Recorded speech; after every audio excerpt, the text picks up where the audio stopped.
Thank you very much, Kellen. Callista and I are honored to be here tonight.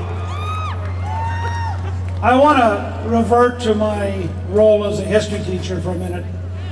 In 1773, the original Tea Party was about rights and principles. You know, the British had done a very clever thing. And by the way, nobody on the New York Times editorial staff has a clue about this.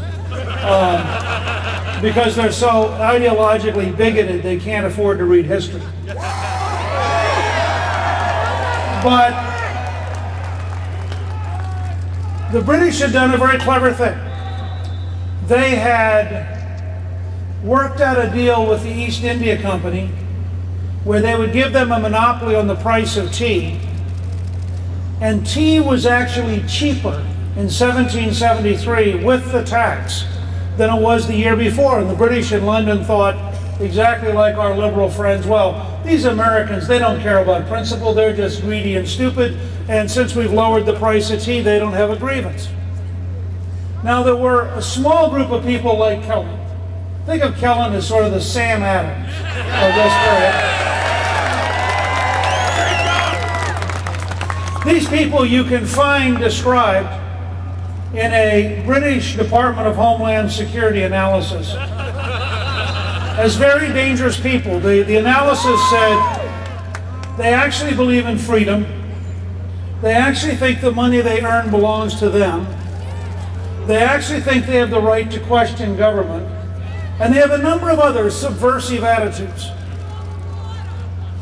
Those Americans started something big, but here I have two challenges for you tonight.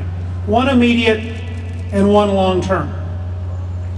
Because the Tea Party itself was a symbol and a beginning. It wasn't an end. And each of you here tonight, and everyone who's watching us around the world, and all the people who were watching Sean Hannity just now, and the 700 plus Tea Parties around America today.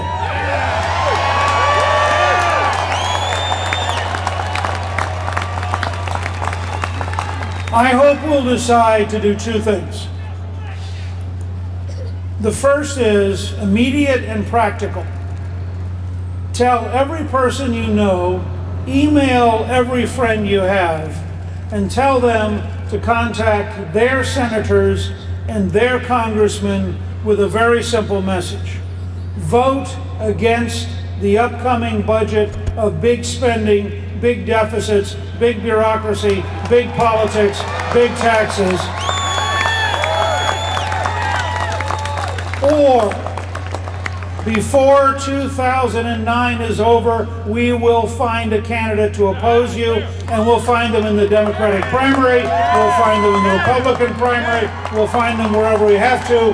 But you vote against America's future, we're going to fire you, and the way you fire people in this country is you run them in elections.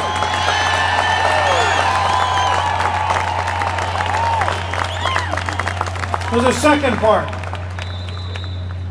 The great, powerful moment that came out of the Boston Tea Party was the rise of committees of correspondence. And all of a sudden, all across the 13 colonies, people who had never thought they were Americans.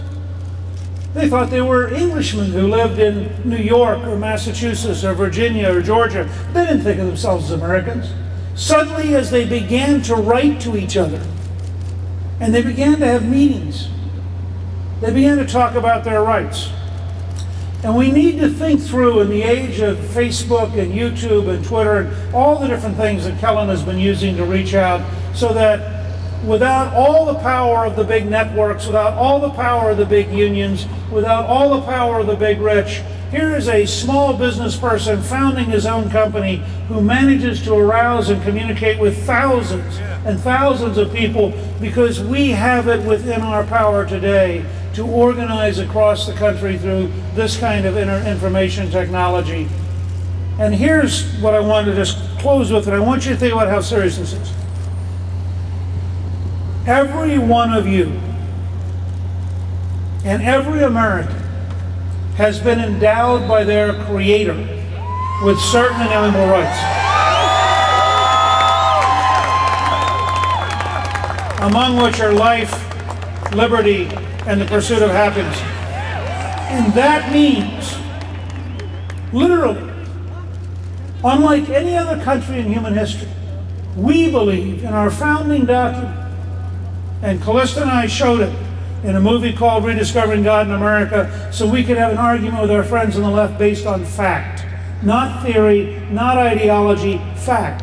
If you go to the National Archive and you read this Declaration of Independence, it's right there and you cannot hide from it. And what it says is this: God has given each one of you sovereignty. The power comes to you, it's inalienable. No politician, no bureaucrat, no news media, no lawyer, no judge can take from you the inalienable rights. And then you loan power to the government. We are gathered tonight to say to those who we have loaned power to, you vote for bigger spending, you vote for bigger deficits, you vote for higher taxes, we're going to take the power back, we're going to fire you, and we're going to return America to the path that allows us to pursue happiness ourselves, not have it imposed. Thank you, good luck, and God bless you.